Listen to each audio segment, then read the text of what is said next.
আসসালামু আলাইকুম, আশা করি সবাই ভালো আছেন। আজকে সকাল সকাল এসে পড়ছি নতুন একটা ভিডিও লিয়া। আজকে সকালে ঘুম থেকে ওইটা বাড়ির যত কাজ আছে সবকিছু কইরা এখন যে আমরা রান্না করতে দেখেন সকালে সূর্য উঠছে, সূর্যরা দেখা যাইতেছে।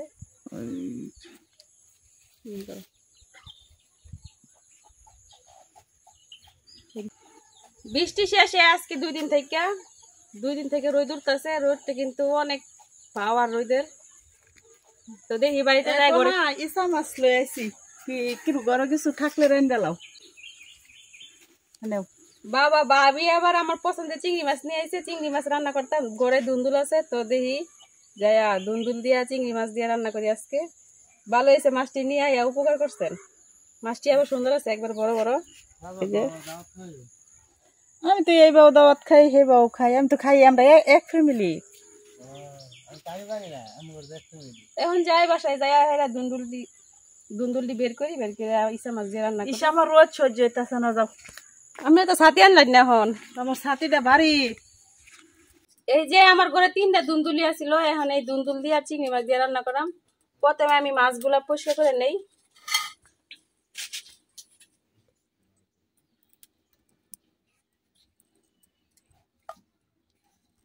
ইসা মাছ পরিষ্কার করা কিন্তু একবারে সোজা, এই যে মাথা লেজটা ফালাইলেই হয়।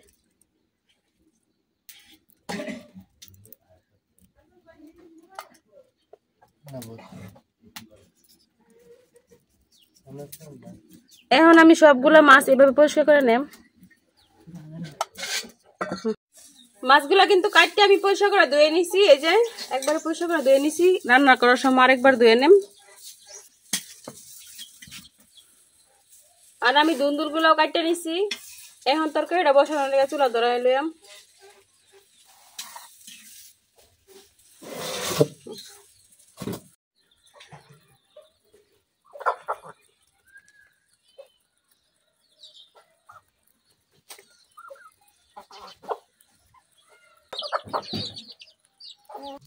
চুলা ধরানো হয়ে গেছে, এখন আমি কড়াই বয় দিতেছি।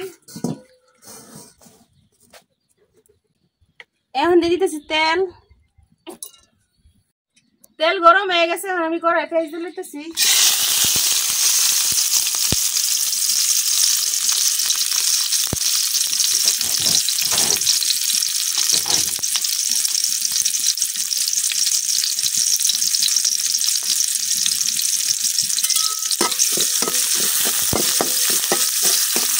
এখন পেঁয়াজটা আমি কিছুক্ষণ ভাজালাম।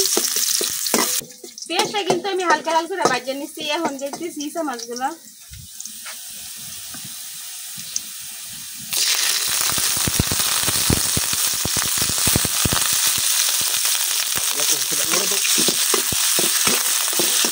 এখন আমি পেঁয়াজের সাথে মাছটা কিছুক্ষণ ভাজালাম।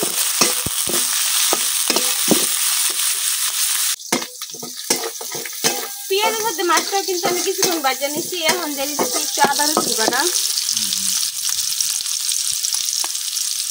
আদা রসুন একসাথে বাটতে রাখছিলাম, ওটা দিয়ে দিলাম। হ্যাঁ, আদা রসুন বাটাটাও কিছুক্ষণ ভাজলাম।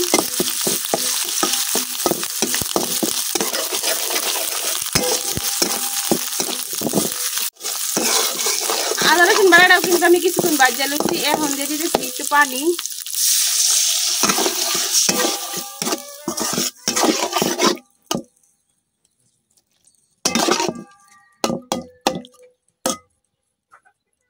এখন দিয়ে দিলাম কিছু গুঁড়া মশলা, হলুদ গুঁড়া, মরিচ,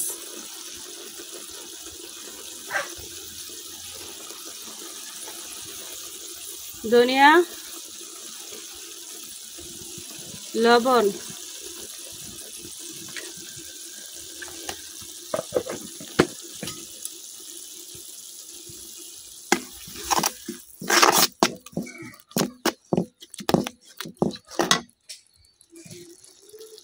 এখন দিয়ে দিতেছি কাটতে থাকা কাঁচামরিচ।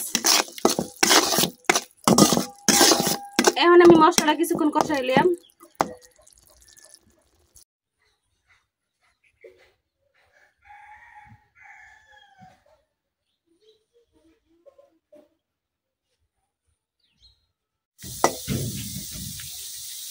মাছ আর মশলাটা কিন্তু আমি কিছুক্ষণ কষাই নিছি। এখন দিয়ে দিতেছি কাঁচা রাখা দুন্দুল গুলা।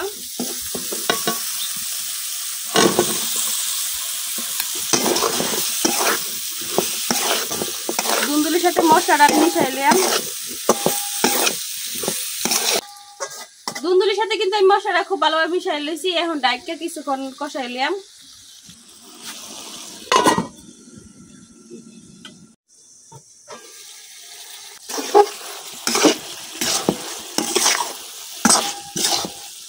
আমি কিন্তু দুন্দুলগুলো যখন কষাই দিয়েছিলাম তখন একটু পানি দেই নাই, দেখেন কতটুকু পানি উঠছে। এখন আর অল্প একটু ঝুল দিয়ে দেব, কারণ তরকারিটা একটু ঝুল ঝুল থাকবো। ঝুল ঝুল না থাকলে তরকারিটা খাইতে ভালো লাগতো না।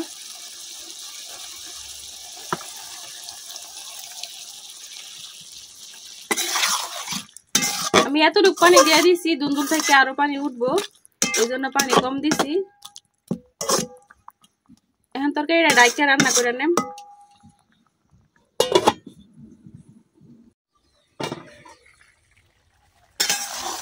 তরকারিটা কিন্তু ভালো করে পড়ছে। দেখেন আমি কতটুকু পানি দিছিলাম, আরো কতটুকু পানি উঠছে।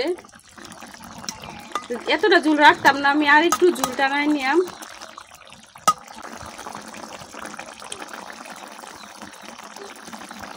এটা কিন্তু নিজের কাছে দুন্দুল, এটার লেগে এরকম টাটকা সিদ্ধ হয়ে গেছে।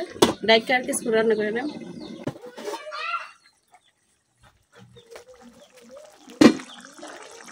আমার তরকারিটা কিন্তু হয়ে গেছে, এখন আমি নামাই নেম।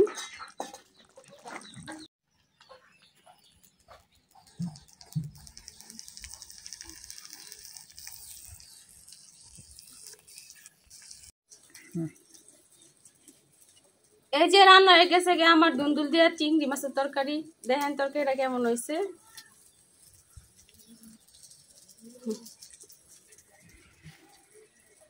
তো আমার রান্নাটা কেমন হয়েছে অবশ্যই কমেন্টে জানাবেন। আমার ভিডিওটা যদি ভালো লাগে তো আমার চ্যানেলটা সাবস্ক্রাইব করে দিবেন। আজকের ভিডিও এই পর্যন্তই। সবাই ভালো থাকবেন, সুস্থ থাকবেন। আল্লাহ হাফেজ।